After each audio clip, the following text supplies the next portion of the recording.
My 42F, 16-year-old daughter is not my husband's biological daughter. Her dad decided after I got pregnant that the mom of his child wasn't the woman he wanted to marry and is not in her life. It was just me and my daughter for the next 7 years until I married my husband. We had 3 kids in quick succession after we got married.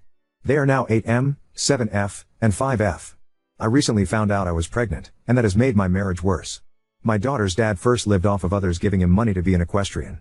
He later, I found out, started getting hired as a riding instructor / helped others take care of their horses. His inconsistent income / 1099 status was what he used to dodge his financial responsibilities. I started my daughter on this path as a hobby, but it was clear that she was talented. I would work a second job as a stable aide so that she could afford the lessons, would drive other kids to and from lessons and do other odd jobs to put towards her training expenses until I married my husband and became a SOM. My husband was very supportive of her pursuit until she entered high school.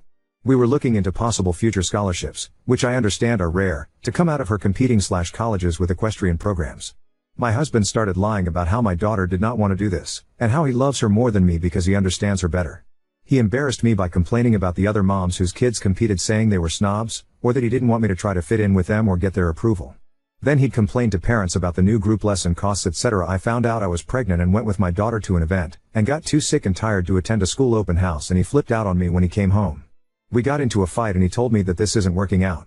I feel he says that to scare me, but I was not scared of divorce because I'm not going to grovel for his approval, and I can make it work without him. I told him I'll happily grant his divorce. He then says he wants joint custody of all the kids. I told him that legally he has no grounds with my daughter. He says she can still come to his place when he has the other kids, and I remind him she doesn't have a license and I don't owe him any agreement to drive her to his place. He screams she is my stepdaughter, I've been her dad. I told him he cannot just want to divorce his pregnant wife and get the benefits of that, including my general cooperation with this divorce, and still claim the title of my daughter's stepdad. He can't have his cake and eat it too. Legally I am in the right since he never adopted her. He does not want to support my 16 years goals. With the divorce he doesn't have the responsibility that being an equestrian's parent entails. All her bills will be coming out of my account, but that means he cannot just continue to enjoy all the benefits of that without any of the responsibility. I don't think that's fair. I told my daughter that her stepdad wants a divorce because he absolutely hates paying for her lessons, says they are making her into a snob like me and the other moms. She's a people pleaser, so she'd say yes to seeing him just to not hurt his feelings. But she has said that if he really hates her because she wants to be an equestrian, then she just wants to continue her passion, and it seems most conducive to do so where she's living with me and not seeing somebody who actively wants to stop her future dreams. Ida?